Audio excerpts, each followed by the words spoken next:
Money Talk with Melanie features lively discussions of a wide range of global, domestic, and kitchen table financial topics. Guest interviews include entrepreneurs, CEOs, and politicos who are experts in their fields. Be sure to listen up. This is important because it's your money. Your money. Be sure to listen to Money Talk with Melanie. Money Talk with Melanie. Thursdays, 7 to 9 p.m. Eastern Time on 98.7 The Coast. And welcome to another edition of Money Talk with Melanie. I'm your host, Melanie Collette, broadcasting live from beautiful Wildwood, New Jersey. It's kind of chilly here this evening. You are listening to 98.7 The Coast, Money Talk with Melanie. Our guests this evening are Pam Hill. She is the founder and CEO of My Smart Cousin, and she's going to talk to us about how to buy a house for the price of a car. And then for the second hour, we have author David Crocker, who's going to talk to us about serving others, the new Philanthropy. Very excited to talk to both of my guests this evening. If you missed my appearances on Newsmax on this past Monday at 3:30. We talked more about Elon Musk buying Twitter, more on that a bit later. And then we talked about a Supreme Court case that has been working its way throughout the courts to make it to the Supreme Court for quite some time now. It's literally been years, but there's a football coach who was praying after his games. He would go off by himself and pray after the games, and he was fired for this practice of kneeling and praying after the games. So because of that, he sued, and the Supreme Court is, as far as I know, still contemplating a decision on that, but it's being heard by the Supreme Court. And so we talked a bit about that. And if you'd like to hear them, you should be able to find those clips on my social media at Money Talk with Melanie on Facebook or on Twitter at Money Talk Mel. You can locate clips of my commentary on that on either one of those social media sites. What else is going on? Well, as the midterms are looming and a red wave is pending, it appears that President Biden is considering doing some student loan forgiveness. Now, during his campaign, he said that he was going to forgive $10,000. The left wing of the Democratic Party has suggested $50,000, but Biden said today that he's considering student loan forgiveness, but it will not be $50,000. It's just really interesting the way in which this is going. I mean, it really is kind of buying votes when they do it, especially this close to the election cycle. But a fun fact is 65% of people haven't gone to college. So you have people who have not attended college at all paying for people who have. And that seems to be a bit unfair, to put it lightly. So that's what people seem to be upset about. There are some people who are happy about student loan forgiveness. It's funny that the media is saying, the mainstream media anyway, is talking about how it's only going to affect young people, and that young people are the lowest voting bloc, both of which are true. But I think it's probably going to affect, some older people, too, that still have some student loan debt. So it just surprises me that they're saying that it's just going to be older people. It's totally not going to just be older people. I think there's a lot of people that will benefit from this program. Unfortunately, the problem is that the more money you soak the economy with, the higher inflation is going to continue to go.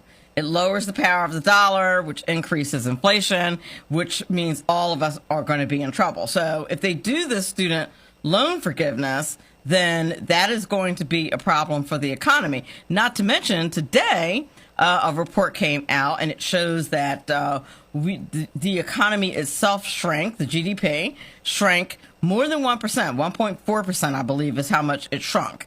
That is also a problem. If you have 2 consecutive months of a shrinking economy, that's when you have the R word. That's right, recession. So, you have to be, I don't want to set off alarm bells, but you do have to be kind of cautious now and a little bit nervous after we had one shrinking, one period where the economy has shrunk by 1%. Like I said, if we get another one, then we'll definitely be looking at a recession. And that's what many economists are predicting. But economists are, as one person on my social media put the other day, economists are really good at predicting after the fact. So, which is also very, very true as well. But so be on the lookout for what they're going to do about that. I just think that Democrats are kind of freaking out because they think that it's good that the midterms are going to be a losing proposition, and they're probably right about that. And they're trying to do anything they can to, preserve their majority in the House and their slight majority in the Senate. It's going to be tough for them. In other news, speaking of Elon Musk, I mentioned him earlier. A few things. First of all, if you're not following him on Twitter, you really should, because he's hilarious. Just saying. It's just a side note. He's very funny. I didn't think it's just at Elon Musk, but he's hysterical, and he's just trolling everybody who's so upset about the fact that he is purchasing Twitter, and people are literally saying out loud that it's a problem because there's going to be more free speech. And I just find that bizarre. It's a bizarre position to take in light of the fact that we're the country with the Constitution where the First Amendment is the right to free speech, and people are freaking out because because it's will be owned by Elon Musk, and he's a free speech absolutist, as he refers to himself, that people are going to get to say whatever they want. I still, and if somebody, feel free to tweet me at Money Talk Mel or hop on my Facebook page at Money Talk with Melanie. I'd be happy to listen or read or repeat what anybody tells me about why censorship is okay. I do not understand. I do not understand people who don't think like me thinking that it's okay to shut me up. Nobody wants to shut up people on the left. Nobody wants to take away their free speech. You can say whatever you want. You can talk about whatever you want. You can declare whatever you want. But generally speaking, we would like the same courtesy. Those of us who don't agree with you would like the same courtesy with not being labeled, hate mongers or bigots or anything like that. Just saying. And I don't get the whole, delete that tweet, delete that post, or you're not gonna be able to use our platform, like suspending people because of their speech, because you don't like what they said. It's a bizarre thing, and it's bizarre, in my opinion, that there are Americans out here who are completely cool with that. Like that, and in my opinion, it's just not okay. Anywho, my first guest this evening is going to be Pam Hill. Like I said, she's the CEO of My Smart Cousin. Looking forward to speaking with her about how to buy a house for the price of a car. And we will be back with her in a couple of minutes. Money Talk with Melanie on 98.7 The Coast. Welcome back to Money Talk with Melanie. I'd like to introduce my first guest, who is Pam Hill. She's the founder and CEO of My Smart Cousin, and she's a real estate investor who owns 25 properties and 31 units, all purchased for the price of a car, and in some cases, a bicycle at $2,500 to $35,000. Pam began her real estate investment career 10 years ago during the Great Recession as a side hustle while working as an executive at an electric utility company. Since then, Pam has become the smart cousin to everyone in her family with personal finance and real estate advice, as well as a real estate investment coach, teaching others how to buy their first or 101st property for the price of a car. Pam received her bachelor's degree from Dartmouth and her master's degree from Harvard. She coaches clients in English, Spanish, and Mandarin. Without further ado, Pam Hill. Hello, hello. Thank you so very much. Hi, how are you this evening? Doing well, doing well. How are you? I'm good. I'm very good. Thank you for coming on Money Talk with Melanie this evening. Is there anything in your bio that I left out that you'd like the audience to know? Just that I absolutely believe in buying a house for the price of a car, not just for me, but I see it as something that most folks who either are looking for how to get involved in investment or looking for their own home sweet home should take a look through that lens and see if it's right for them.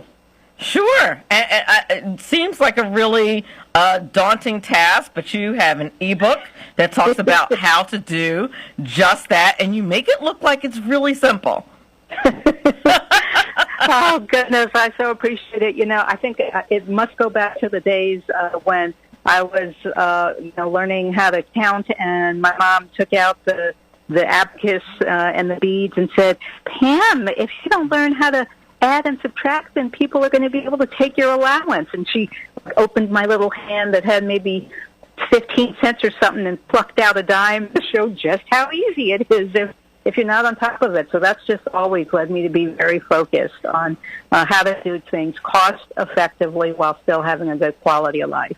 Oh, well, that's an excellent way to go and a thing to base your investments on. Now, there are, particularly nowadays in this modern era and with the advent of technology, there are tons of investment options. Should someone choose to invest the money, you have some money laying around and you just don't want it to sit there in a low interest-bearing savings account, you might want to look into investments. And there are tons of investment options. Now, the question is, why do you prefer real estate to other kinds of investing? So the reason that I prefer real estate, and you're right, because I was going to say that I certainly look at all investments, and that I do. So I recommend first and foremost to anybody that they have a mix of investments and not just say, let's put it all down on the black chips type thing. But what I find appealing about real estate is a few things. One is that because it's a hard investment, in other words, it's a property. So it's going to be unlikely that there's not going to be demand for that, as opposed to other kinds of investments. Crypto, I'm sure, for the crypto investors out there, will be an enduring one for a while, but it's not as if there's an underlying tangible thing associated with that. So that's one reason that I like real estate. Second is that certainly when you have an inflationary environment like we've got right now, real estate tends to go up in value. Third is something that's really special about real estate, which is that you can wring value from it through many different opportunities. So, for instance, if it's the entirety of the house, well, then you can rent out that house, or you can sell that house. If you decide with the house that you don't want to do it over a 12-month period, well, you can do it just for a day or two through one of these short-term rental type places. If you decide you don't want the entire house to be rented out and you're going to do it piecemeal, you can do it by the room or even by the couch. And that's something that can be done not just as an investment property, but even for your home sweet home. It really can. And a lot of people are doing some very flexible things with Airbnb and just other types of renting and sharing and just being creative with how they're making money with their houses. So, that is always good. And I guess that's why that's your preference. It has many benefits to doing it that way, to using real estate. Now, I will say that in the market that we're in right now, at least where I live here on the East Coast, I'm not sure where you're located. Out near Philly. Oh, okay. So you're actually not far from us. We're in Wildwood, New Jersey. So you're not too far. Maybe 2 hours. But the market is really tight, and prices are going up, and so are interest rates. So, you have the price of loans getting more expensive. You have the housing inventory shrinking a bit. And, of course, the cost of housing going up, which I guess is good for investors, but not so great if you're looking for a house to invest in, if that makes any sense. Yes, that makes a lot of sense. Absolutely, absolutely. And, of course, I never can resist to look at what the price of real estate is in the market that I'm talking to. So I just simply went on one of these sites and put in Wildwood, New Jersey, and looked at what the lowest cost house is that's for sale right now. And it's $82,000. I would agree. That's not quite the price of a car, but it's not too, it certainly isn't as high, perhaps, as some folks see. And even in New Jersey, I've purchased homes there. And how I've done it is by really focusing in on areas that tend to be low in price. So, for instance, parts of Gloucester County, parts of Salem County. And in those areas, I see two things that are particularly valuable. One is that when you buy at such a low price, and when you mentioned the price of a bicycle, the house, one of the houses that I bought, it was there in Salem, and it was $2,500, and it has a roof, walls, and I bought it not too long ago, maybe about 5 years ago. So it's not as if, this is 50 years ago type of opportunity. So that's one, is that when the price is that low, there's really not too much farther down that it can go. And if it does, I guess you'll cry into your glass of wine, and now you paid $2,500 and it's only selling for $2,000. So it's still a good value. Second is that kind of no matter the market, be it a market that's very low price, because let's face it, it's probably has a number of isms, as it were, systemic racism and other things that have caused that level of disinvestment in that area. But even still, there are folks who are there, they live there, they call it home, they don't plan on moving, and they need a very good home to live in, and even better, a landlord that's a very good landlord. So if you can bring those two combinations on top of buying the house for very little, your returns are going to be quite large because the rent is going to be not too far away from what it is in higher income neighborhoods. Wow. I'm just sitting here thinking about what you're saying. And first of all, I can't believe you bought a house for $2,500 where there was no, serious issues. That was livable. Right. So I will say this. The houses usually, sometimes they are livable. Sometimes they are. But they're usually not livable right off the bat. But that said, they're not the sort of house where you think, all right, let's wheel in the wrecking ball, because that's where we got to start with this house. Instead, they are houses where they'll need, I'd say, about $15,000 worth of work. And that money is going to be spent in two large expense places, like the furnace, more than likely has to be replaced, and the roof may not need to be replaced, but probably needs to be repaired.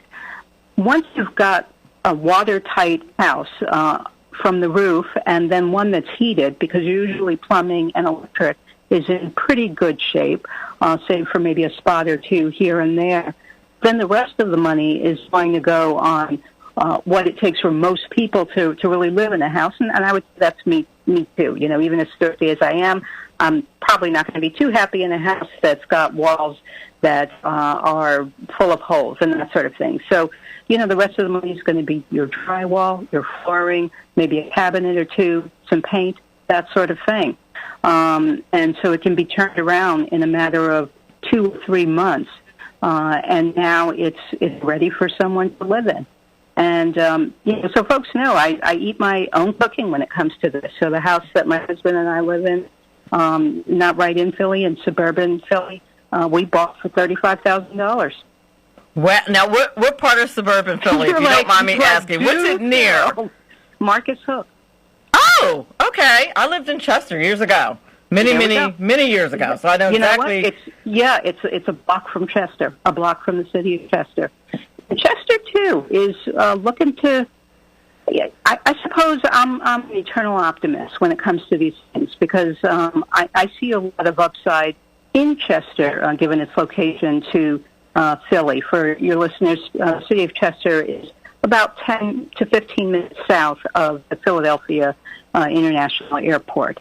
And it's right on the Delaware River. So it has a lot of potential things going for it.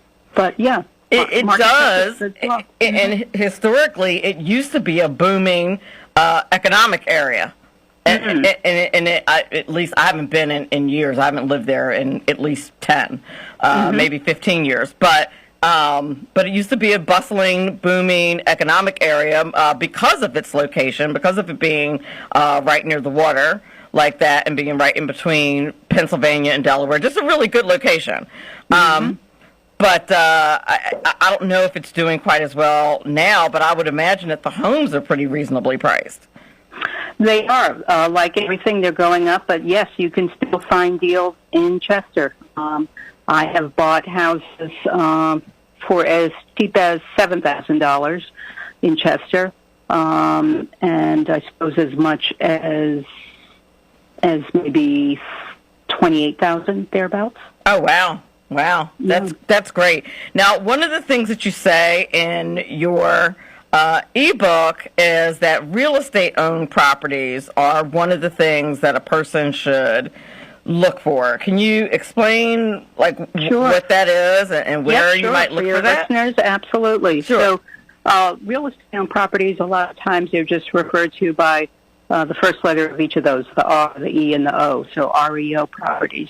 And REO properties, real estate-owned properties, are usually properties that are in bankruptcy. So the owned in this case is owned by the bank. So it's real estate owned by the bank instead of real estate owned by you.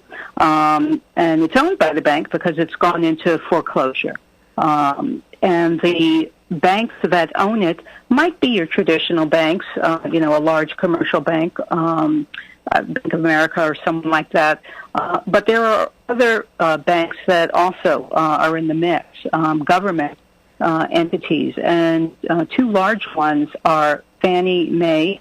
And Fannie Mae has houses that they feature on their website at homesteps.com. Home Steps. So that's H-O-N-E and then steps, like to take a step, but plural. And then second is, I'd say second is probably the VA, Veterans Administration, USDA. Sometimes they also have homes. But Fannie Mae is the big one. And why they're so big is that Fannie Mae will underwrite or guarantee the mortgage on a house, not 100%, in the high 90%. And so that makes lenders a lot more willing to provide a mortgage to me and you. And so if, you or I default on our mortgage, the bank is hurt, but they're not hurt like how Fannie is. So Fannie takes back that house, and then they sell it. And so that can be a very good place to find houses. And I always recommend it as a place for people who are looking to buy a home and live in. And the reason why is that with the Fannie Mae site, or Fannie Mae as a lender, they will allow home buyers to have a 20-day period when no one else can look at the house. When the house is first listed, only home buyers can look at it. Only home buyers can submit an offer. And investors like me cannot. So that means that aspiring home buyers are at the front of the line, and it's a good place to be. That is an excellent place to be. That's an excellent place to be, especially nowadays. So those are two really good pieces of information to have there, because I'm like, where is she finding? Because those are not like a real estate agent is not going to have those listings that you just described. So a real estate agent will have those listings. If you go on Zillow or Realtor or any of the other large sites, you'll find them. Really? You will. The issue is that you won't see them very clearly. So, for instance, when I went on, I can't remember, I think I was just in Realtor when I checked to see what was listed for Wildwood, New Jersey. So of all the listings that are showing up for Wildwood, if any of those are also Fannie Mae homes, I won't know until I look at each one by one, by one, by one, by one. Whereas if I go on the Fannie Mae site, then whatever they have for Wildwood or anywhere in New Jersey or anywhere in the 50 states, there it'll be, because it's a dedicated site just to that. Got it. Okay. That makes a lot of sense. That's super helpful. I did not know real estate agents had access to those. You would think they would keep them for themselves and invest in it themselves. Yeah, exactly. And this is why when you're looking to buy a house, again, just as a homeowner or as an investor, but in particular as a homeowner, that it pays to ask your real estate agent, or really to steer your real estate agent towards those kinds of listings. I mean, I will make the assumption that real estate agents have your best interest at heart. At the same time, we know they also have a conflict of interest, either one that appears to be one or one that actually is one, because they are commission-based. So the more you spend, the more they get. Right. So it is not, unless you sort of make a big deal of it, like, only show me houses that are, I don't know, for the price of a car, for instance. Only show me houses, you come up with a limit. Don't show me one single thing that's more than $80,000. If it's $80,000 and $1, you're fired as my agent. Like, if you just sort of really hold the line yourself, they will hold the line, and then you'll be able to find those lower price homes. Wow. I wonder if there's any, who knows if, now, you're probably familiar with the Wildwood area, or at least somewhere close, Atlantic City, places like that, and Wildwood is just further south near Stone Harbor and Avalon and those kinds of areas. So it's a shore area, and when you live closer to the water, I think the houses are just going to be a tad more expensive. Right. Atlantic City, though, has also been very reasonable of late. So I think, again, the key is really for folks just to think about looking, like making that their priority, to look for houses that are in that price range rather than to start with the assumption that it will probably be too high. So instead, starting with the assumption that, well, maybe there is something that I'm going to be able to find. That's a good attitude to have. So now you can either do that, right? We have about 1 minute left before our first break. Yep. Now you say you can do a fix and flip investment or a buy, hold, rent. What's the difference between those two?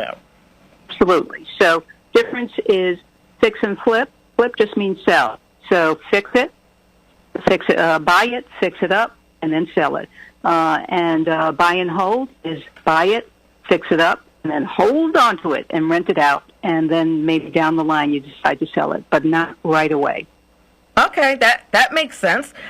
You're listening to Money Talk with Melanie. Our guest this hour is Pam Hill. She's the founder and CEO of My Smart Cousin. She is talking to us about how we can purchase a home for investment or even for ourselves for the price of a car. Very good details and information here. We'll be back on the other end of the break. This is important because it's your money. Your money. Money Talk with Melanie. Money Talk with Melanie on 98.7 The Coast. Welcome back to Money Talk with Melanie. Our guest this hour is Pam Hill. She's the CEO of My Smart Cousin, and she's talking to us about giving us some details and information behind how you can buy a house very cheaply. That's the way I want to put it. I want to put it for an investment property or to live in yourself. Before the break, we talked about a fix and flip, which is just when you buy a home and flip it and sell it, buy a home and sell it right away, or a buy, hold, and rent property, which is when you buy it and hold on to it and rent it out to someone and perhaps sell it later. So are there any criteria that you might use to determine which you should do with which properties? Like, how do you know when you're on a property or in a property, this is one that I want to fix and flip, or this is one that I think I'm going to hold on to and rent it out? Yep, great question. So there's a couple of indicators that you can think about with the fix and flip meaning fix and sell it, or buy and hold, meaning hold on to it and rent it out. So with the flip, with that first scenario, the time frame is very compressed. So in other words, the time between when you buy the house and when you sell the house is usually a matter of weeks. I suppose that's what most investors would hope to do, those who've invested and bought a house and then are looking to sell it. And so the weeks, those intervening weeks, that's the time period when they're rehabbing it or renovating it. So key usually with a fix and flip is that there is not a ton of work to do on the renovation front. Otherwise, that stretches out how long it'll be until you're able to flip it. So that's one.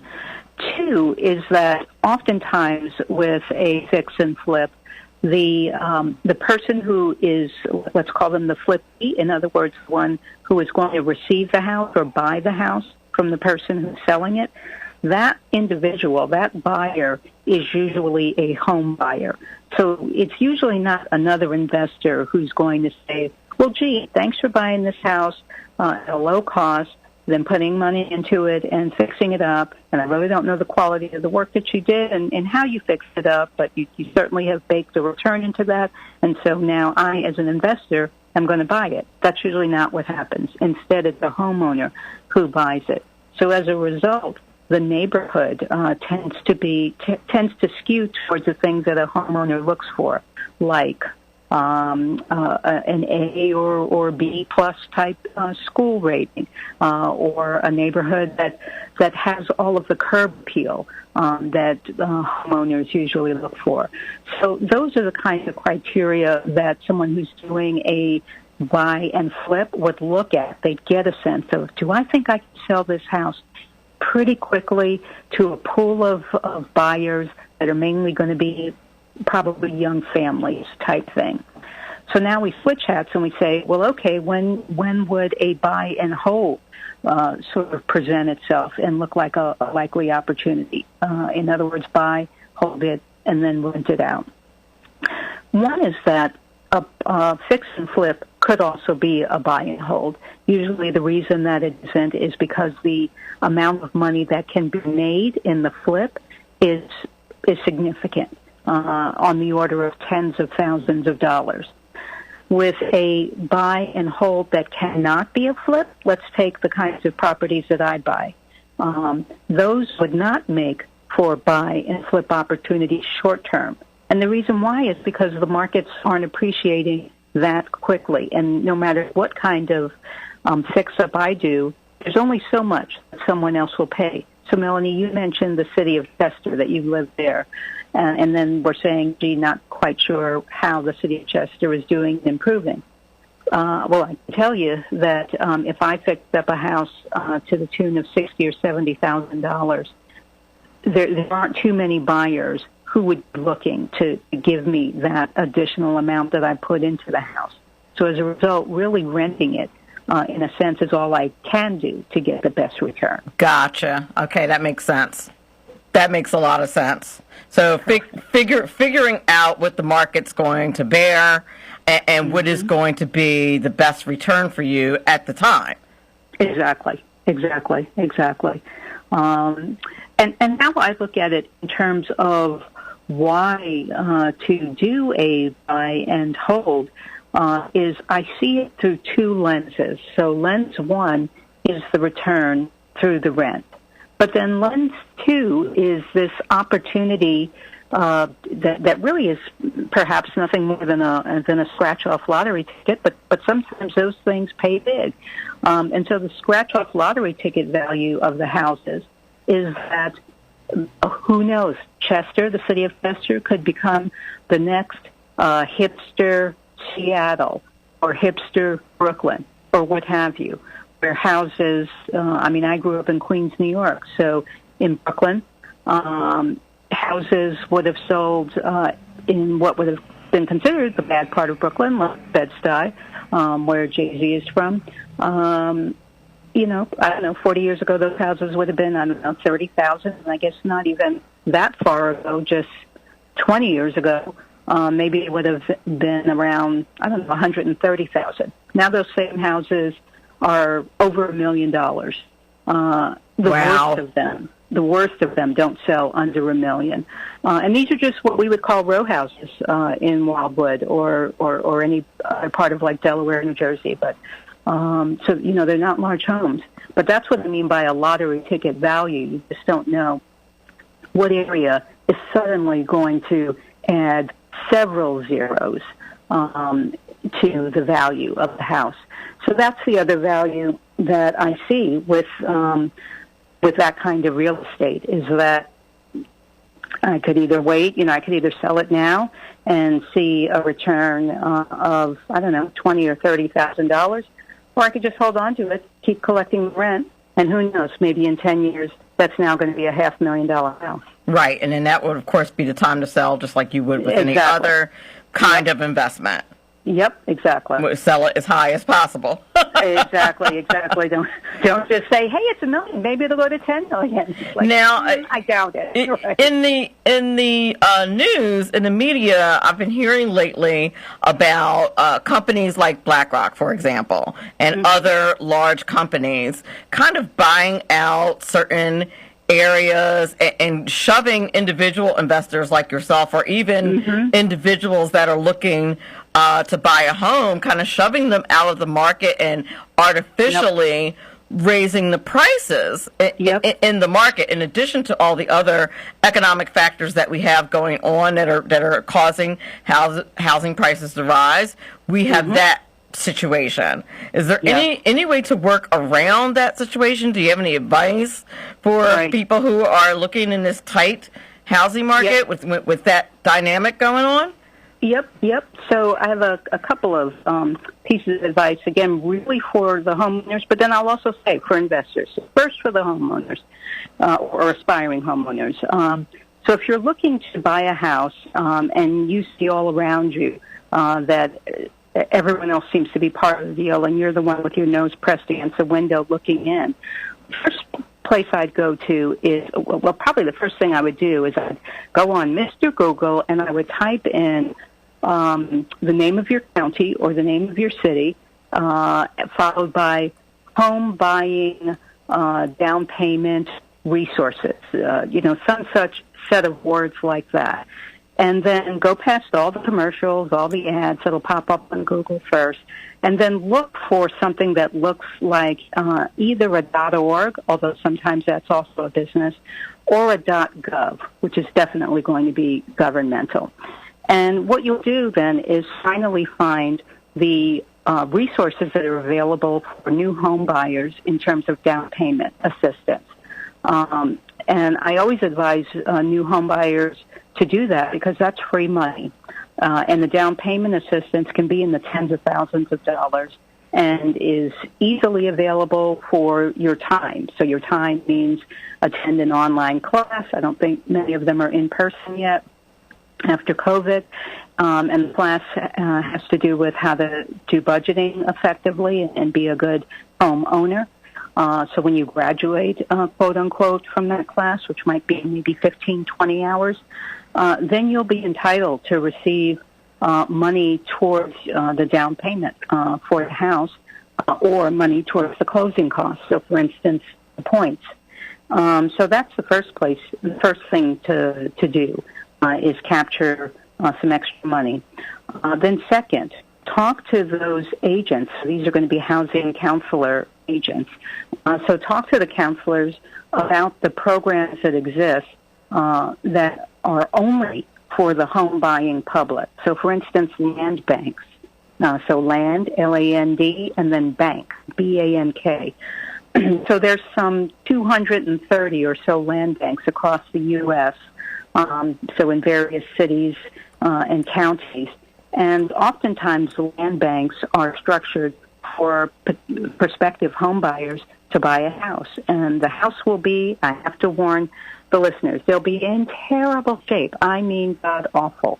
But the land banks will sell the houses to you for anywhere from $1 bill, one thin dollar bill, 4 quarters, and as much as $2,000. So still dirt cheap, and then they will put you in touch with essentially construction lenders who will lend you the money to completely rehab the house, because that's a full gut job.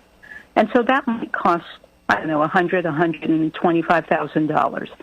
But in exchange, you'll have a brand new house, and you're going to be hard pressed to buy a brand new house anywhere for $100,000 to $125,000. And those kinds of programs are not open to, say, BlackRock. Oh, interesting.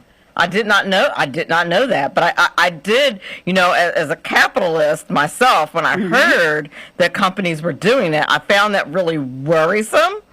Even though I am a capitalist, I'm like, well, fair and square, they have the money, they can buy it, and they can't really charge more necessarily than any other investor. But it is terrible to kind of squeeze out, I would agree. Jane and Joe Q. Public. I would agree. And I would say, for that reason, to also go to your legislator, go to the council person for your zip code or district. If you see a lot of homes being sold to BlackRock or even to small investors like me, complain and see if you can get some rules that are put in place that give you the front of the line access that I think homeowners should have. So you think that there are legal remedies for things like that on the municipal level or on the state level? Yeah, I don't think that there are laws right now, but that's the importance of advocacy to create the law. So, for instance, I've been working almost like a loose partnership, just because I believe in this particular cause. So, working with the American Civil Liberties Union, ACLU, and a couple of other nonprofits that are here in Delaware. And I'm supporting them on tenants' rights justice. So what that means is that in the state of Delaware, there are two bills that they're seeking to pass. One is so that tenants, these are low-income renters, would have the right to paid legal services. So paid legal services, meaning more than likely ACLU or another sort of nonprofit justice organization. And those services would be specific to eviction cases. And so I support that, even though it sounds like something that a landlord should be against. I support it just because, I mean, you mentioned the word earlier, fair, just out of fairness, right? I think the statistic is some 86% or something like that of cases that go to a judge for an eviction. 86% of those, when it comes to the landlord, will have a lawyer. And then when you look at the tenants, maybe like 2% of them might have a lawyer. So just like it's an extremely unequal stack. Well, how does someone, like, what legal leg does someone who's not paying their rent have to stand on when they go to court? They probably don't. So they don't have much of a legal leg if all they're doing is like, I'm not paying it and I don't plan on paying it because guess what? I don't believe in paying rent. Something like that? No. Goodbye. You get your case thrown out of court. However, let's say that the tenant has some kind of standing. Oh, look at my landlord. They've been turning my water off. They're turning my electricity off. They're not providing me with heat or whatever it is. That is the sort of thing that then they would have some kind of standing. And really, it would be for a judge to decide. So I definitely am not in favor of a judge or anyone else saying, hey, guess what? When people don't pay their rent, tough on you, landlord, that's just too bad. I mean, definitely I don't believe in that. But certainly I believe in everyone having sort of a fair start at the starting block. That's the sort of thing that when I look at it, I think to myself, it doesn't look terribly fair. Why would I be against somebody getting a few $100s worth of paid legal services if I've got paid legal services as well, in this case paid by me. So, okay, I guess I see what you're saying. Yeah. I know it's a tough one, but I gotta mull that over for a little bit. I have to think also about long term. Like, I know that long term things don't stand if they're overly unfair. Okay, that's true. And so the organization that you're working with, would you say the Civil Liberties Union? The Civil Liberties Union. So are they the ones financing that with donations, or is this a government type program? No, they finance it with donations. Oh, I have no issue with that. That's fine. Then that's not something that I would have an issue with. A lot of times people try to solve problems like that with the government and with taxpayer money. That I have an issue with. But if there are people out here who would like to donate money to that cause, and there's an organization that uses that money to help people without legal representation in eviction situations, and I don't necessarily have an issue with that either. Right. But government just doesn't tend to do things well when it comes to money. And I'm sure we could have a whole nother conversation on that. Exactly. So and doesn't belong. Whenever the government does their little Robin Hood routine, it just gets a little upsetting. That's all. Yeah, that's always a problem. But no, a volunteer organization or a nonprofit, I would have no issue with that. So tell people, we're able to give people a little tidbit about your ebook, but there's lots more great information in there. Where can we find you online, and where can we locate the ebook?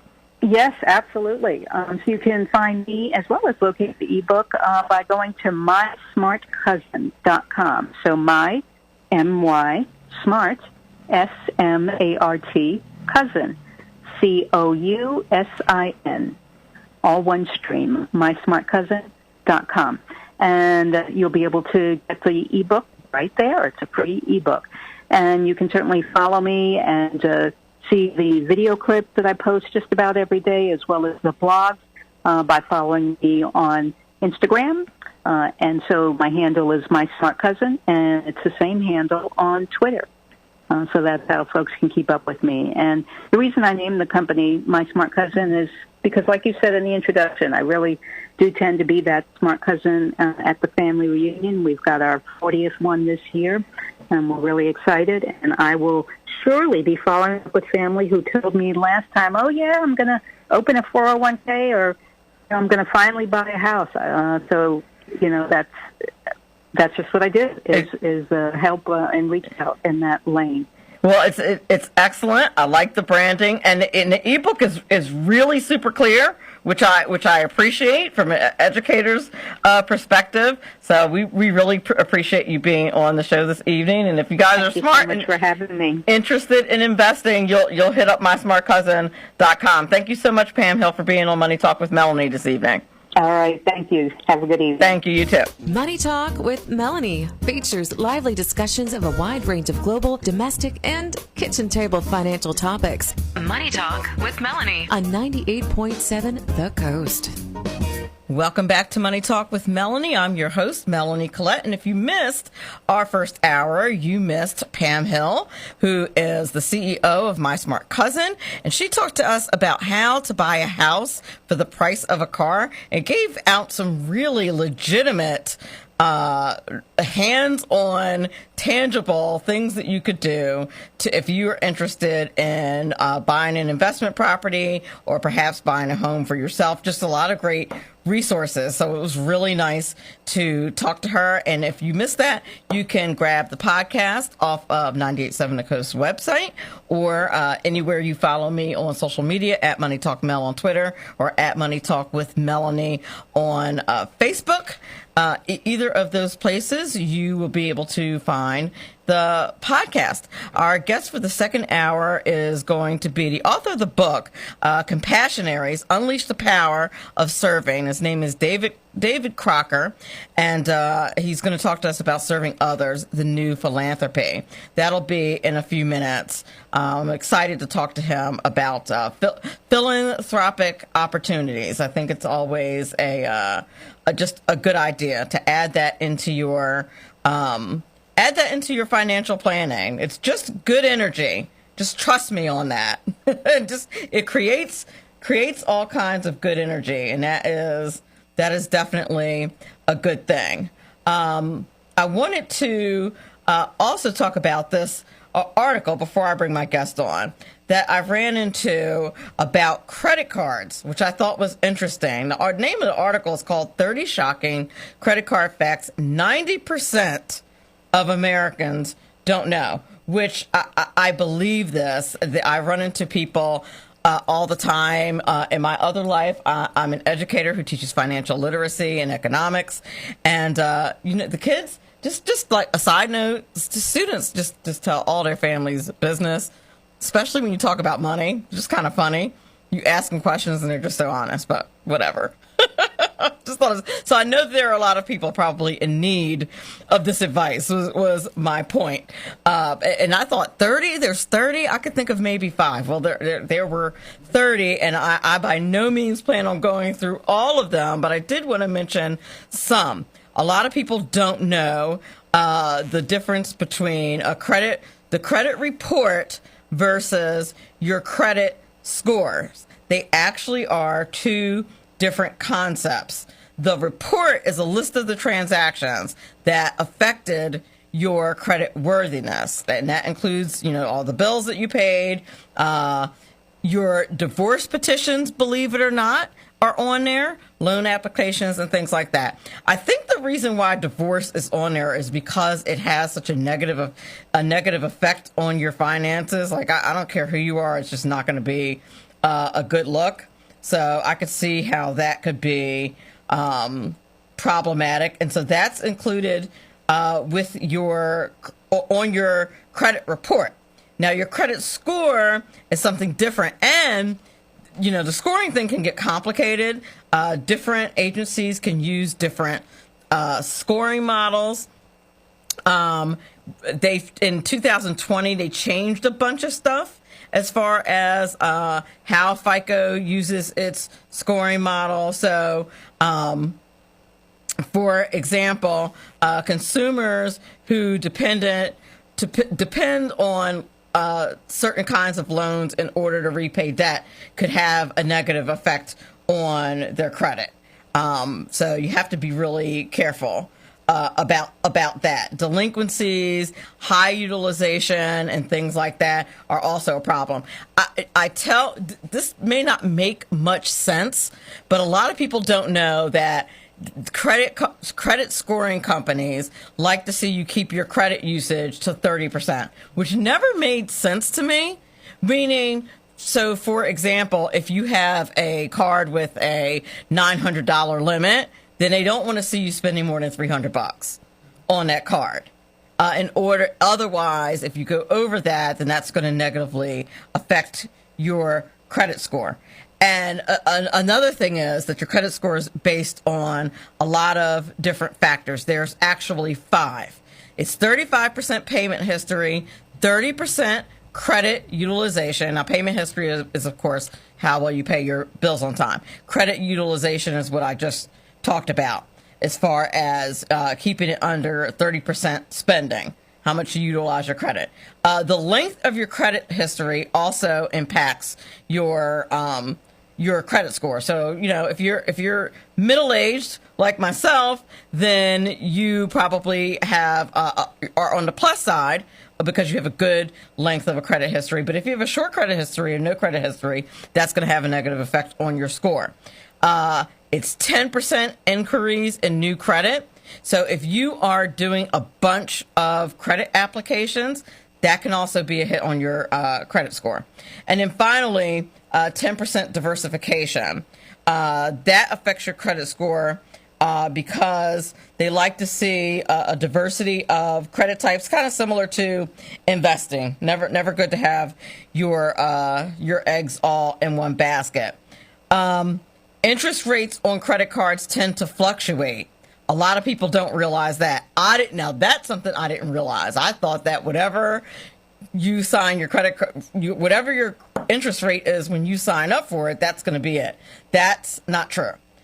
It can change. It can fluctuate. And particularly now, right now, where we are in the economy, we're not post-pandemic yet. I don't speak too soon, but we're hopefully on the latter end of the pandemic, and we have a lot of things going on with the interest rate. We have high inflation, and the only way to beat high inflation is to get the interest rate from the Fed higher than the inflation rate. So that could possibly be ugly, but that also affects the interest rates on your credit cards. Let's see what else. Before you even apply for a credit card, everything is negotiable, and that is true too. You can ask for a lower interest rate. You can change your due date and things like that. And a lot of people don't realize that they can do that, but you certainly can call. A lot of times you can get, if you pay a bill late, you can get a fee waived. If you just give the credit card company a call, usually they'll waive at least one. They typically will do that. So that's something that you should consider. Another thing to consider is there's no expiration date on your credit card. It says that there's an expiration date on your credit card, but you can actually still use it after that. Isn't that weird? But you can. So what's the point of the expiration date? It gives the issuer kind of an estimate of how long you've had your card, and also you need it for online and over-the-counter purchases so that people can't use your credit card, can't steal your identity. Also, a lot of people think when they're having issues with their credit and they have a bunch of open credit cards that, well, the answer is that I should go cancel them all. Don't be hasty about canceling your credit cards. While it's not awesome to have a bunch of open credit cards, you also want to consider how canceling your credit card might have a negative effect on your credit score. It's not good to just arbitrarily cancel credit cards. You want to think long and hard and carefully about doing something like that. This I didn't know. A higher number of credit cards can have a negative effect on your credit score. They call it, they refer to this as too many open rotating accounts when you see that. And that can negatively affect your credit score too. So you need to be judicious in two ways. As you're opening up credit and as you're considering shutting down credit, you have to be judicious and thinking about both of those either way. Some people don't realize that negative credit items do fall off your credit report eventually. It typically takes 7 years. So, one of the ways that people can kind of clear up their credit if your credit's a little messy, one of the ways that you can fix that is to make sure that any negative things that are on your credit card are, if they're 7 years old or more, make sure that they take that off of your credit report so that hopefully you won't, you can boost your score a little more. They do have things like there's a company that has a boost mode that will help you boost your credit score by doing certain things. One of the things is having some things removed from your credit report.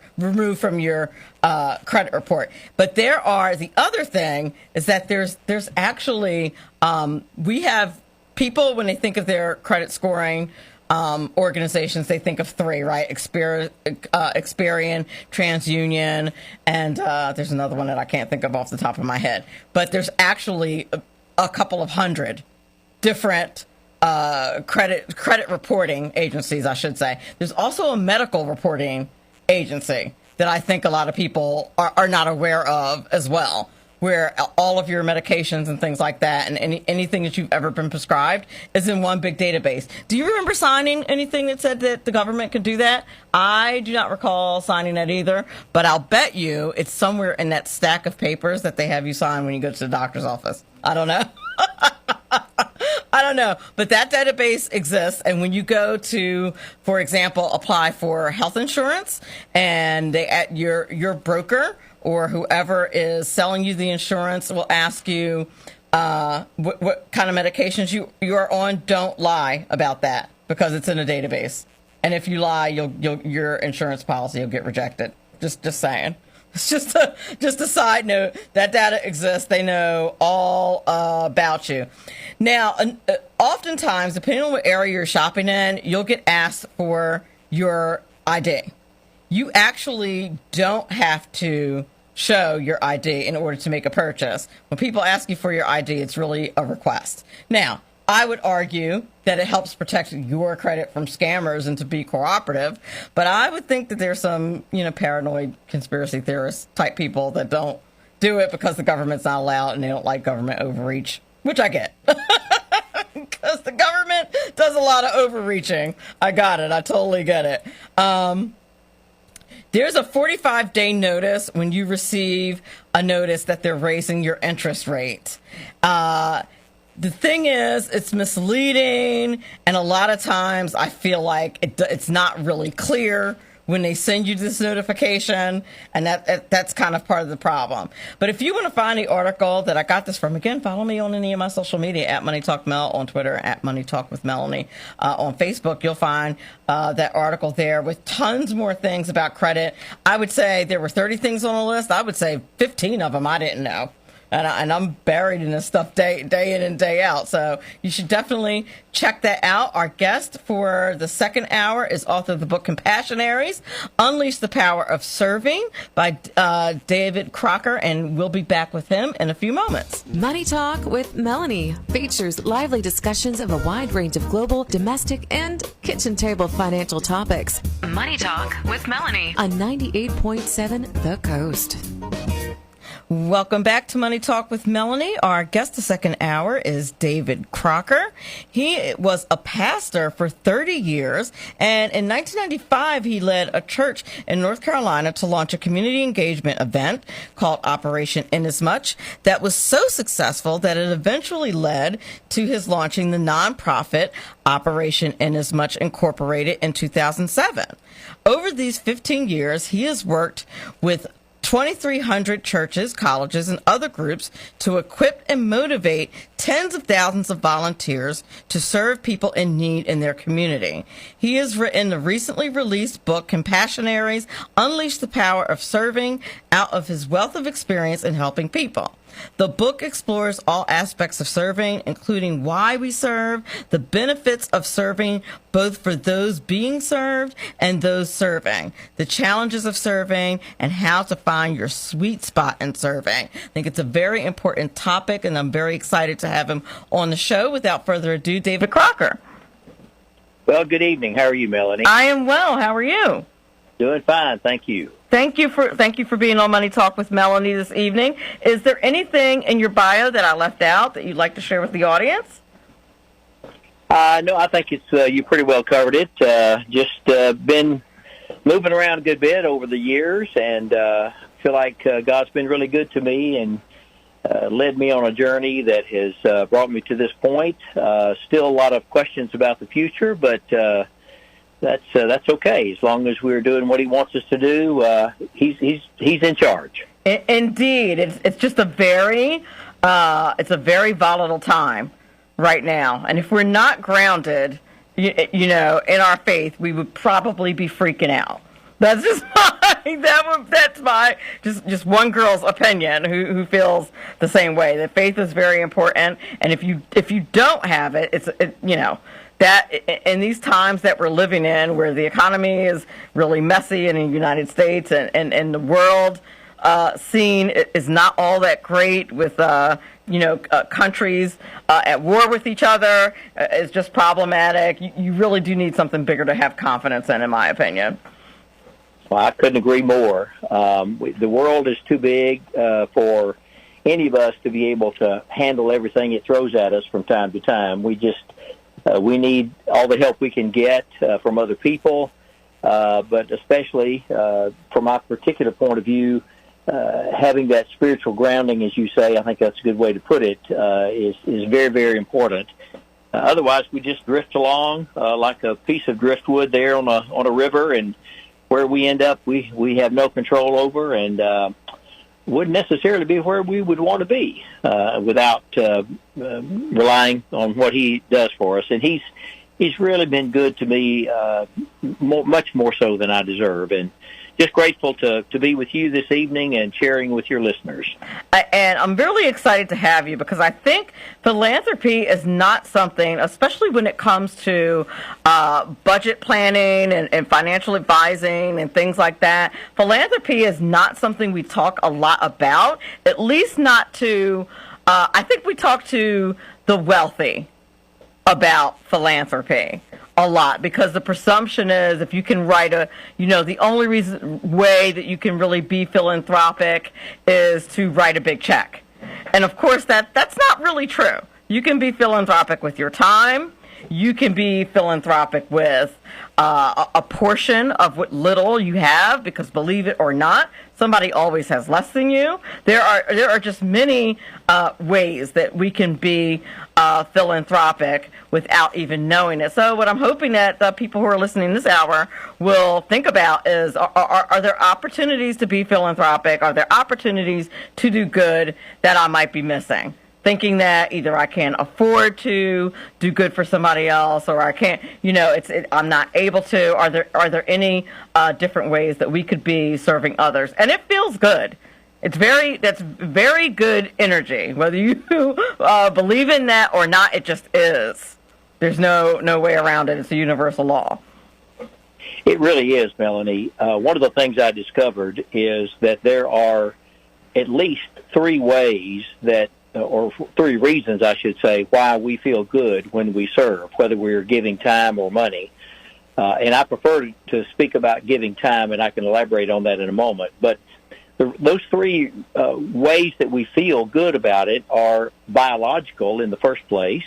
That is to say that our brains have been put together in such a way that we are literally stimulated. There's a portion of the brain that is literally stimulated when we do something for someone else, whether it's to give a little bit of money or to give some of our time, help, just to listen.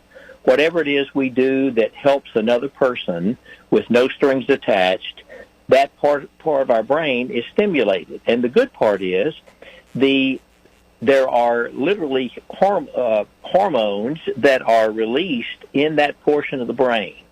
Oxytocin, serotonin are two of them, and there is another one that is actually reduced, one that causes us to feel stress, cortisol.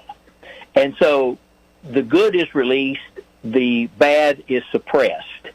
So from a physical point of view, that's why we feel good. It's a helper's high. So that's not just an emotional reaction to doing good. There's an actual physiological reason why it feels good to do good for others. Absolutely, it is. There are, however, some emotional aspects of it too. When we serve another person, it strengthens our relationships with other people. We are social beings. Everybody knows that. Some of us are a little more comfortable with that than others, but we in fact need other people. And there's something about serving alongside someone else that strengthens our relationship with them in a way that it doesn't happen any other way. I have heard it said and have repeated many times myself, we get to know others better shoulder to shoulder versus face to face. It's not something people would necessarily expect, but it's true. And then the other thing is that it enhances our sense of purpose. We all want and need a sense of purpose.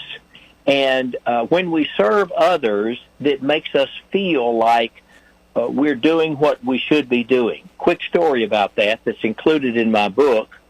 There was a man who was very successful as a businessman. He had 4 businesses and succeeded in all of them. And as a result of being a successful businessman, as often happens, he was tabbed by the community to be a community leader. Head the United Way, head his church's financial system, and many other things. Eventually, he got kind of bored with all of that, sold it all, bought a riverboat, and decided to go up and down the rivers of the U.S. Then he got bored with that, and one day he saw an ad for a volunteer manager in a local nonprofit. He applied for it, and was given the job, and he has shared with me personally that he found more meaning in working for that nonprofit than he did all of the other experiences. And that's illustrated by the fact that one day, while he was doing this nonprofit work, he was going to his favorite coffee spot in downtown Knoxville, Tennessee. That's where I live. And he found himself literally skipping along like a child. Wow. And he suddenly realized how happy he was because of what he was doing in serving other people. He wasn't making a lot of money. He wasn't being a person of influence, but serving other people. So that's a good illustration of this whole thing about the purpose. It certainly is. So it gives you a sense of purpose, and I would agree. And I think this is especially true, or it's an especially important time to try to do this when you're struggling yourself. Because it is. Because it takes the focus off of you and puts it on someone else. Yeah, that's right. The first what I call trait of a compassionary.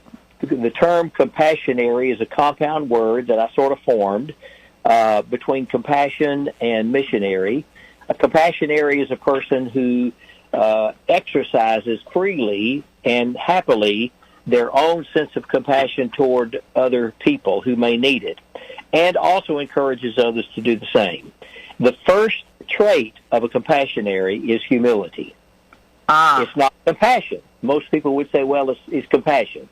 And certainly that's very, very important. But in my view and in my experience, when we put others before ourselves, which is the basis of all of this business of serving, when you get right down to it, we are putting ourselves in a position to help others in ways that they may need some help. And I can expound on that a bit more if you'd like, but you may have other questions. I do. Okay. And this may be related to what you were about to talk about, but I'm wondering how you choose, or how one chooses, where to offer their help, where to offer their assistance, because there are so many organizations, there's so many people who are in need, and well, even in the United States, we have many needs, and then when you go abroad, you even have countries that have even more different kinds of needs, and so you can put a Band-Aid on the problem, or you may even be able to find a social solution. Like how do you decide what to tackle? I think the two most important clues about that to me are the first thing is your pain is your purpose. That's a phrase that I ran across in doing the research for the book, and I really like it and have used it quite a bit already.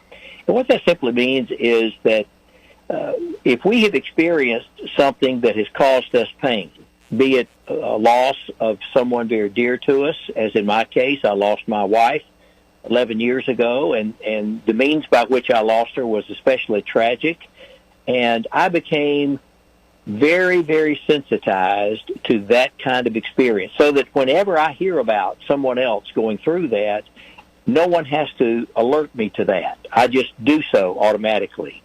And others, I've read stories of others who have done the same thing.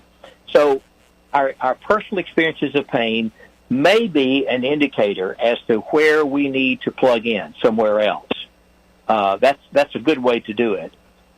Another thing is understanding what our passion is. Now, the passion and the pain may be related, but it could be somewhat different.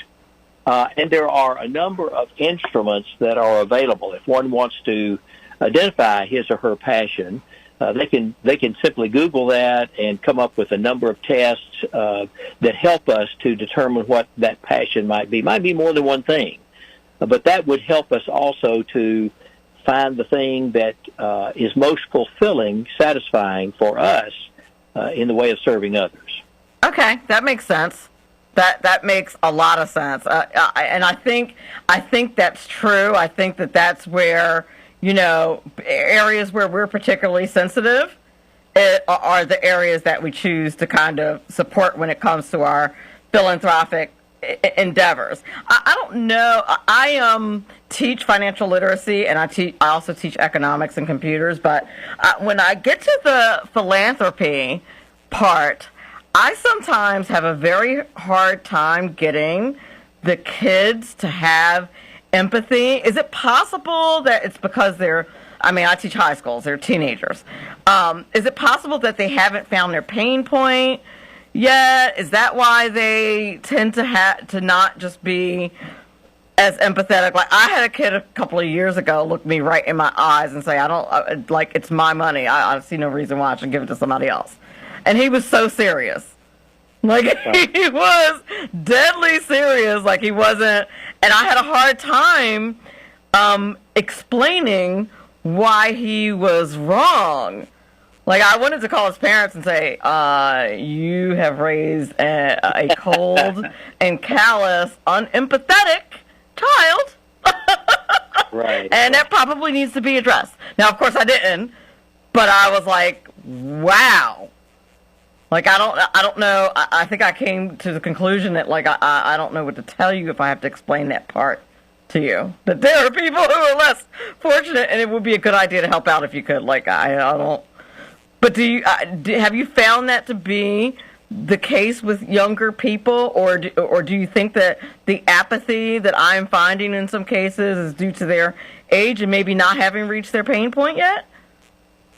It's possible that could be what's going on, but I really think there may be a deeper issue there. And this is something that I come at from my particular faith perspective.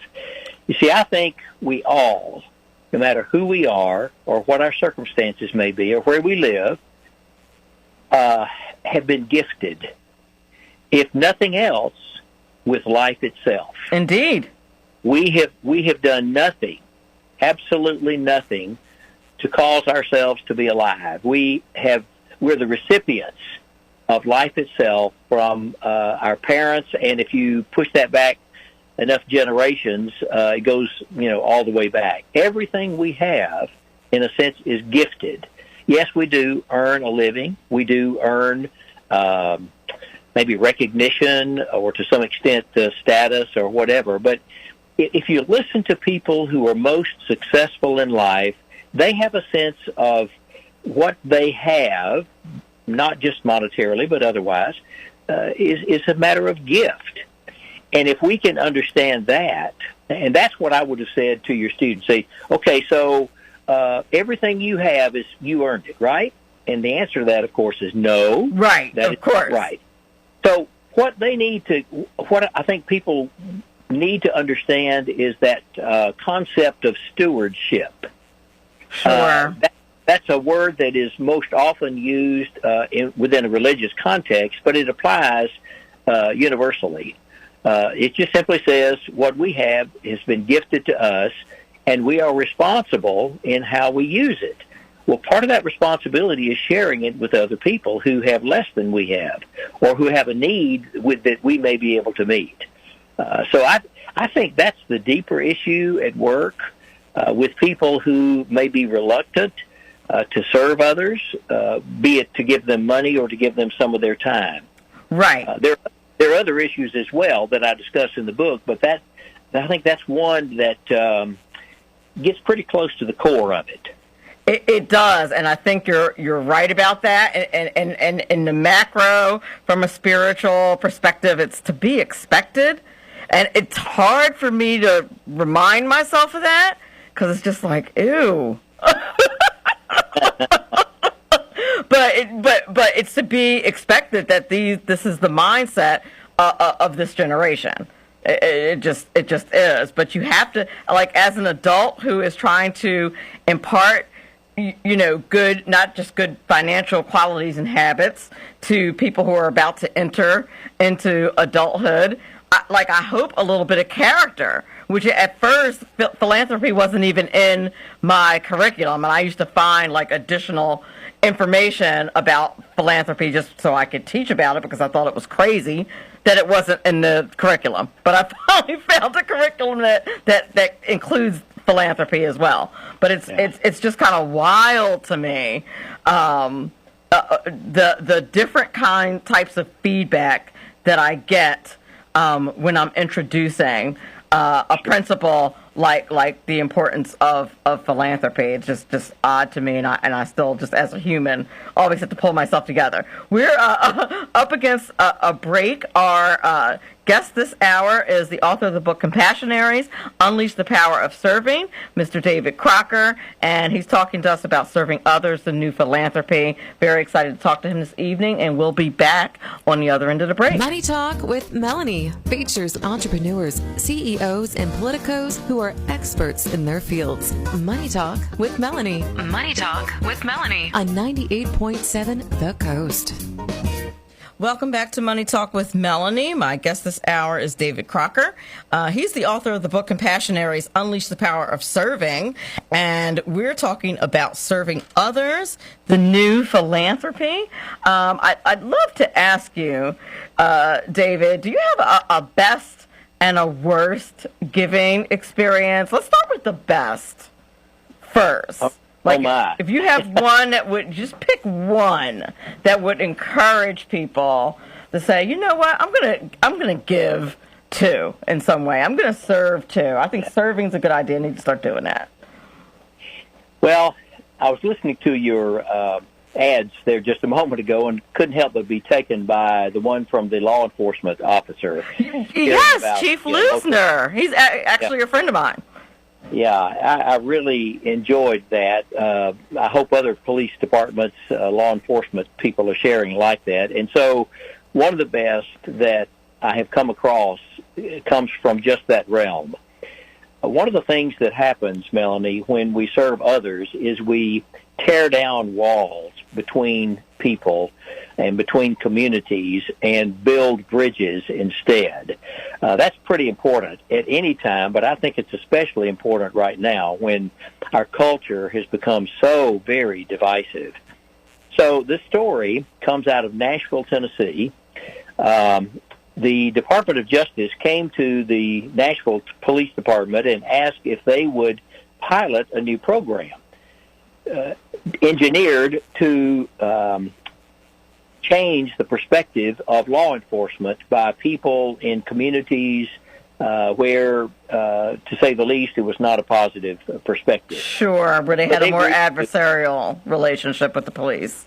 That's right. So he gathered a team together.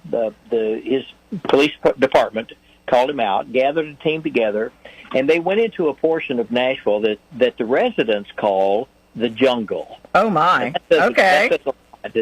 That's not an outside term. That's their term because of every form of crime is at a high level there.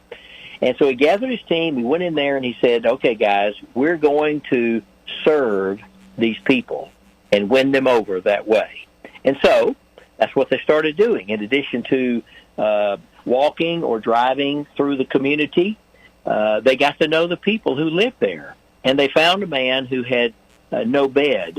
He was sleeping on the floor. So they pooled their money, got him a bed, and put it in for him. They found a woman who had no transportation to and from work. So they pooled their money. They went to the Fraternal Order of Police and got some more funds and got her a car. Wow. They found other people in the community who did not have sufficient food to eat. And so they began to bring some in and then got churches involved to establish some food pantries in that food desert. And so one thing after another, over a period of time, they completely changed the perspective of the people in that community. And so my friend Jason says we knew we had achieved our goal when one night there was a shooting related to a drug, which was a common occurrence in that community. And when the regular cops went in, none of the residents would talk to them. Of course give not. them any information. But when Jason and his team went in, because they had shown that they cared for the people in the community, the people there told them who did the shooting, where the gun was, where the drugs were. Wow. They wanted to know. Wow. So, that's amazing. That's a great story because they've affected that community for generations to come. That's right. That's exactly right. And I've seen the video that shows the people of that community talking about how much they care for that particular group of law enforcement officers. So that's one of the best stories that I could offer you. I think one of the worst, if I had more time to think about it, I might come up with a better one, but there is one that I can think of that sort of illustrates one of the challenges we have when we serve others. I have a good friend who was a part of a team who went to build a wheelchair ramp for an elderly lady in his community. As they were unloading the lumber by which to make the wheelchair ramp, he discovered that her very able-bodied son lived with her. And so he invited that young man to help. Of Would course. you like to help us build this wheelchair ramp? Right. And the response he got was, I will if you pay me. And so, needless to say, my friend said, no, we're doing this to volunteers, so that's okay. We'll just do it on our own. And so the point is that we sometimes encounter people who not only are not grateful, but they kind of put up some other barriers to us as well. So that's the one example of that I could think of. And what that means is mercy is messy. Sometimes, yes, that's good. Oh, that's very good. When we sometimes encounter situations when we're trying to help someone else, it just makes it hard for us to help them. And that's unfortunate, but it's always been that way, and it always will be. Fortunately, that's the exception and not the rule.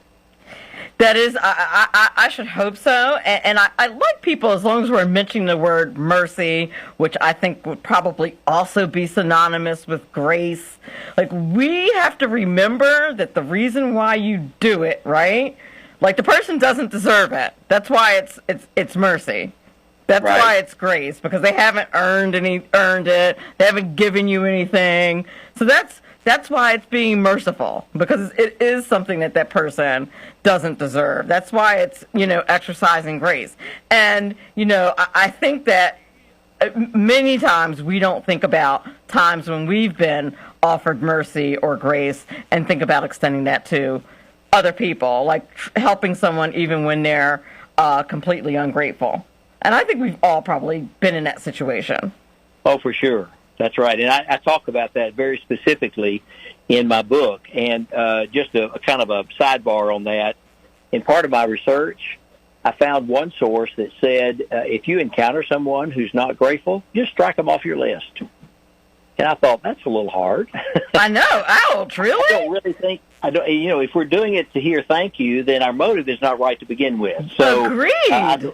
Obviously, I don't agree with it, but I thought it was interesting enough to share in the book. Well, sure, and everybody has different opinions, and it's good. I think it's good to put a diversity of opinions in when you are discussing any topic. I just think, I don't know, the whole echo chamber thing creeps me out. I don't care for it. So I think that was a great idea that you put that there. Now, there are some people like that, that can cut a person off and just cut people off. I'm not built that way either. I don't. But some people have to do it for their sanity, so I kind of get it. So you do you have a person that was super influential in your life that caused you to focus on philanthropy and philanthropic pursuits? I could probably name a dozen different people in answer to that question, Melanie, but somehow as you were phrasing the question to me, I thought back to my college years, certainly not a time in my life when I was focusing on being compassionate, but I was on the receiving end of people helping me who did not have to do that. I'm thinking of a fellow. I went to a small, denominationally related school in Nashville, Tennessee, and I didn't have a lot of resources. At times had to work 3 jobs just to kind of put food on my table, as well as go to school full time. But this fella really kind of took me under his wing, and his family took me in for a period of time when I didn't have a place to stay. I guess I could have been considered homeless. I never thought about that, but it was kind of between school terms, and my family was hundreds of miles away, and it wasn't reasonable or practical for me to think about trying to go home at that time. I needed to stay there, and so they just opened up their home and let me stay with them for a couple of weeks, and were very, very gracious about it, didn't expect a thing in return.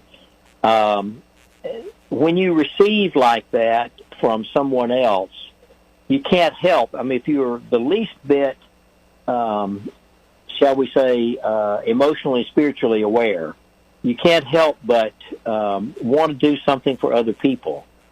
And that was at a time in my life, like I said, when I was not really thinking about those things that much, but I was influenced by it. And then later on, as other experiences compounded some of that, then the other thing, of course, would be, I have to say this, Jesus. The more you learn about Jesus, the more you are compassionate, and the more you see how important it is to serve others. That's what he did. That's what he said he came to do. And, sharing with congregations that I served, sharing with other people through the years, that certainly made a huge, huge impression on me, and always will.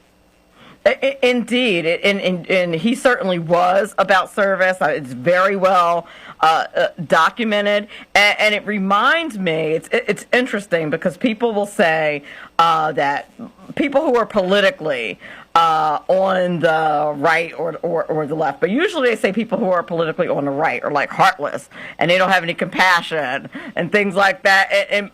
But many of us, I will claim because my audience knows that I tend to be on the right. Understand that when you're talking about philanthropy and serving others, that generally is supposed to come from the church, not from the government. So when you have that mindset that it's the church's job, it's the church's commission to serve the community. So if you go to a church, and one of the first things, in my opinion, is you should look at the neighborhood, right? And if the neighborhood is not doing well, then that's probably a church you want to avoid because they're not doing their job. That's right. That's exactly right. I couldn't say it better. And Melanie, this is where this journey that God has led me on to work with so many different churches. And I wish I could say that every church I've offered to help mobilize their people to serve people in need in their community jumped at that opportunity and did, they just performed well. But the fact is they didn't. We've had more people, more churches tell us they were just too busy with other things. And I can tell you as a pastor, those other things are not as important. I was about to say there are no other things. That is your job, literally, as a church. That's your job. I had an opportunity recently to talk to a group of leaders in a church very briefly. The pastor of that church was leading them to kind of strengthen their relationship with the community and to do something. He's a new pastor, so he really wanted to lead them I should put it present tense, wants to lead them to kind of reinvigorate themselves. When I spoke to them, I said, let me make a suggestion. Why don't you find out what the community needs? Yes. And then go and do what they need. I think that's a kind of a radical idea. Not many churches do that. It's not, but it's okay. But it's not radical. It's literally it's not and that's I think what really bothers me about people who are bothered by not liking their wealth redistributed by the government, because the government is not really in service to people. They completely mismanage, partially because it's not their job. They're not the part of our society that is supposed to be doing that in the first place. That is the church's job. And so if you're looking to help people, I would advise people to go to their local church and find out what missions they're doing in the community. Don't go to the government. It's just a mistake. Well, it's a historical fact, Melanie. I'm sure you're aware of this, but some of your listeners may not be, that most of the benevolent, I'm going to call them benevolent organizations in our culture, in the American culture, were begun by churches. Sure, absolutely. Long time ago, but over the years, they have abdicated those responsibilities more and more and let the government take them over. And, of course, the results have not been good. As you know, hospitals, a lot of what nonprofits are doing were being done in other ways. Most of the major colleges were begun by church groups, but they're not now. They've cut those ties. So, yeah, I think that's a change that's taken place over the years that's not been a favorable thing. I tend to agree with you. We only have a couple minutes left. I'd love for you to let people know where they can get your book and where they can follow you on any social media. Well, there are a couple of places to get the book. It's just recently released, but you can find it on Amazon, of course. The sale of the book provides every dime of it goes to the nonprofit that I started in 2007, Operation Inasmuch, and you shared that in the intro earlier. If they will go to the website created to support the book, davidwcrocker.com, that's just my name, davidwcrocker.com, they can get more information about the book there, and they can, of course, purchase the book. We don't mind selling through Amazon, but Mr. Bezos is doing quite well. He could, he could do without some of those sales. He'll be okay. The other thing they can get from the website is I write a blog about serving, some aspect of serving, every other week, and those are posted on that same website. So they would not only get information about the book, but on other subjects that are related as well. So that's the primary way of getting more information, both about the book and about me. Excellent. Thank you so much for coming on Money Talk with Melanie. I think it's such an important topic. David Crocker, the book is Compassionaries, Unleash the Power of Serving. Thanks so much for being on the show this evening. We appreciate it. Thank you, Melanie. You have a good day. You too. Money Talk with Melanie. Money Talk with Melanie. Thursdays, 7 to 9 p.m. Eastern Time on 98.7 The Coast. Welcome back. I just want to take a moment to thank my guests this evening, Pam Hill, the CEO of My Smart Cousin, and David Crocker, author of the book Compassionaries, Unleash the Power of Serving. I want to thank you both for being on tonight. I want to thank John for working the board for me this evening. Did a fantastic job as usual. And I want to, of course, thank all of you for listening. If you are just joining me and you missed the show, be sure to catch up with the podcast on 98.7 The Coast website, or by following me on Twitter at Money Talk Mel, or liking my Facebook page, Money Talk with Melanie. And be sure to tune in next week, Thursday, from 7 to 9 p.m., where Money Talk with Melanie will have 2 new wonderful guests. And remember, all of this is very important because, after all, it's your money.